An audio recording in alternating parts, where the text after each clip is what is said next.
గాయాలుగా ఉన్నారో, ఎవరైతే నీరసంగా ఉన్నారో, ఎవరైతే బాధల్లో కష్టాలు ఉన్నారో, నిన్ను లేపగలను దేవుడును, నిన్ను బలం పొందించి నేను పైకి లిఫ్ట్ చేయగలను దేవుడుగా యేసుక్రీస్తు ప్రభువు పాలుడుగా ఈ లోకానికి క్రిస్మస్ దినాల్లో వచ్చినాడని మనము గ్రహించబద్ధులమై ఉన్నాము. అలాగే లూకాసు వార్త 2:11 చూసినట్లయితే ఆయన బలవంతుడు దేవుడుగా ఏ విధంగా వచ్చినాడు? లూకాసు వార్త 2:11 దావీదు పట్టణమందు నేడు రక్షకుడు మీ కొరకు పుట్టినాడు, ఈయన ప్రభువైన క్రీస్తు. అది ఈయన ప్రభువైన క్రీస్తు బలవంతుడుగా ఆయన వచ్చినాడు. ఎవరైతే బలహీనులుగా ఉన్నారో నీవు ఆయన దగ్గరికి వచ్చినట్లయితే నీకు బలాన్ని ఇవ్వగల దేవుడు. నీవు నిరుత్సాహంలో ఉన్నావా, నా దగ్గరికి రా. నువ్వు కష్టాల్లో ఉన్నావా, నా దగ్గరికి రా. నువ్వు బాధల్లో ఉన్నావా, నువ్వు నా దగ్గరికి రా.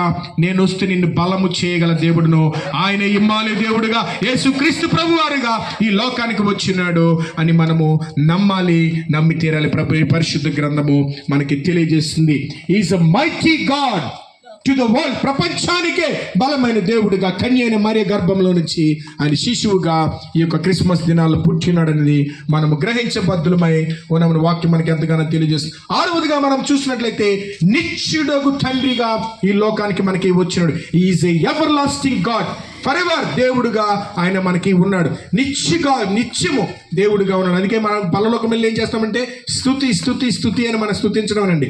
చనిపోయిన తర్వాత ఆత్మ ఎవరితో పాటు యేసుక్రీస్తు ప్రభువుతో ఉండి స్తుతే. ఇంక మనకి బాధలు కష్టాలు ఏమీ ఉండవు.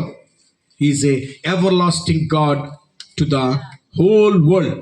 ప్రపంచానికి ఆయన నిత్యుడగు తండ్రిగా బాలుడైన యేసుక్రీస్తు ప్రభువారు ఈ లోకానికి వచ్చినాడు. హీబ్రూ వర్డ్లో మనం చెప్పినది ట్రినిటీ, త్రిత్వము అంటే తండ్రి కుమార పరిశుద్ధాత్మ దేవుడుగా ఆయనే ఉన్న తండ్రి ఎలాగున్నాడో కుమారుడు కూడా అట్లా ఉన్నాడు. కుమారుడు ఎట్లా ఉన్నాడో పరిశుద్ధాత్మ దేవుడుగా వచ్చింది. ఆయన నిత్యుడగు తండ్రి.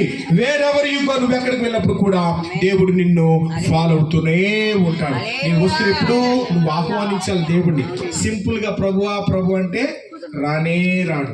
ఆహ్వానించాలి. మన యొక్క హృదయంలోకి నువ్వు సమస్తమును విడుదల చేసి సమస్తమును నీ విడిచిపెట్టి యేసుక్రీస్తు ప్రభువు దగ్గరికి వస్తే త్రిత్వము గల దేవుడు నిన్ను అనుసరిస్తూనే ఉంటాడు. Is ever lasting God. Wherever you go, నువ్వు ఎక్కడికి వెళ్ళినప్పుడు కూడా నిన్ను అనుసరించే దేవుడుగా ఉన్నాడు. మత్తయి సువార్త 11:27 చూసినట్లయితే మత్తయి సువార్త 11:27 సమస్తమును తండ్రి చేత సంభవించబడిన అప్పగింపబడిన తండ్రి గాక కుమారుని యందు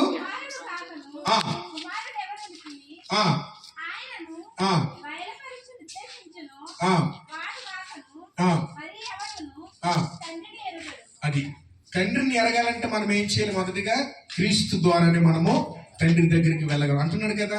పరలోకానికి నా ద్వారా